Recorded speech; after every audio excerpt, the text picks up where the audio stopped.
আসসালামু আলাইকুম সবাইকে, কেমন আছেন? আশা করি সকলেই ভালো আছেন। আমিও আল্লাহর রহমতে ভালো আছি। তপ্ত রোদের শুভেচ্ছা জানিয়ে আপনাদেরকে আজকের ভিডিওটি শুরু করছি। আশা অনেক অনেক রোদ। রোদের তাপটা এত বেশি লাগছিল, আর সবচেয়ে বড় কথা এসি বাস থেকে নামার পরে রোদের তাপটা অতিরিক্ত লাগে। আমরা স্টেশন থেকে বাস দিয়ে আমার দেবরের বাসার সামনে চলে এসেছি, আর ভুল করে এক স্টপেজ পিছনে নেমে গিয়েছিলাম। ওটা কোনো ব্যাপার না, এক স্টপেজ একটু হাঁটতে হয়, আর স্টপেজের দূরত্বও যে খুব একটা বেশি তাও কিন্তু না, 5 মিনিট হাঁটলেই হয়ে যায়।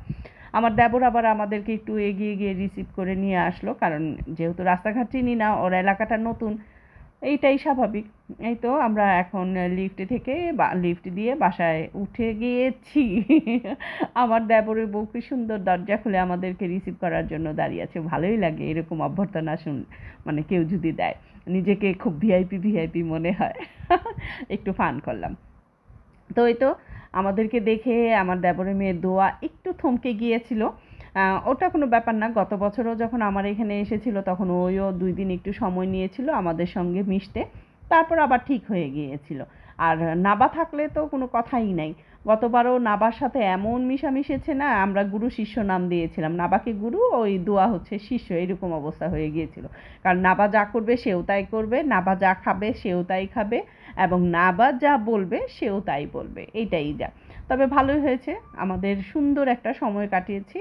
এই তো দুপুরবেলা আমাদের জন্য খাবারের আয়োজন করেছিল আমার হিমু আর কি, আমার দেবরের বউয়ের নাম। করলা ভাজি, লাউ চিংড়ি, মিষ্টি, সরি এটাকে কী বলে, মুরগি, সালাদ, ডাল, এবং খাওয়া শেষে ছিল আম। উফ, হেভি মজা করে খেয়েছিলাম। কারণ বাংলাদেশি আমগুলি আমরাও খাই এইখানে, কিন্তু একটু ডিফারেন্স হয়, সব ভ্যারাইটিসের আম কিন্তু মিলান শহরে বা আমি যেই শহরে থাকি এইখানে আসে না। তো যাই হোক, খাওয়া দাওয়া শেষ করে একটু রেস্ট নিয়ে আমরা একটু যাচ্ছি হলো পার্কে এই কারণেই দুয়া প্রতিদিন বিকেলবেলা পার্কে যায়, এবং তার যেতেই হবে। আর কোথাও যাব না দেখে যে চলো যাই একটু আশপাশে ঘুরে আসি, নিজে তোমাদের এলাকাটা দেখে আসি। হিমুর এখানে একটা প্রোডাক্টের মানে ফার্মেসিতে গিয়েছিল, একটা প্রোডাক্টের দরকার ছিল, ওর একটা জিনিস সে ওইখানে কিনতে গিয়েছিল।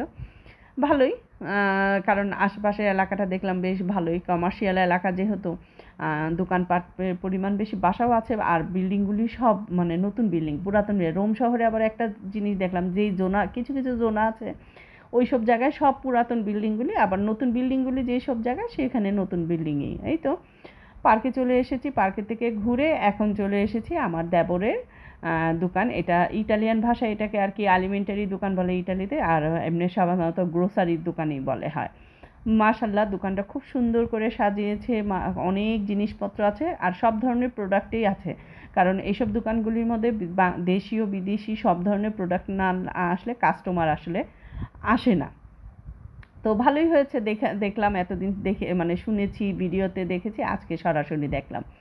রাতের বেলা দেখতে ভালোই লাগছিল, একদম চারিদিকে নীরব, আর যেহেতু আগস্ট মাস বাসাগুলি বেশিরভাগই খালি, পার্কিং প্লেসটাও বেশ ভালোই লাগছিল। রাস্তার মাঝখানে কি সুন্দর পার্কিংগুলো, রং বেরঙের গাড়ি দেখা যাচ্ছে, রাতের রোম শহর।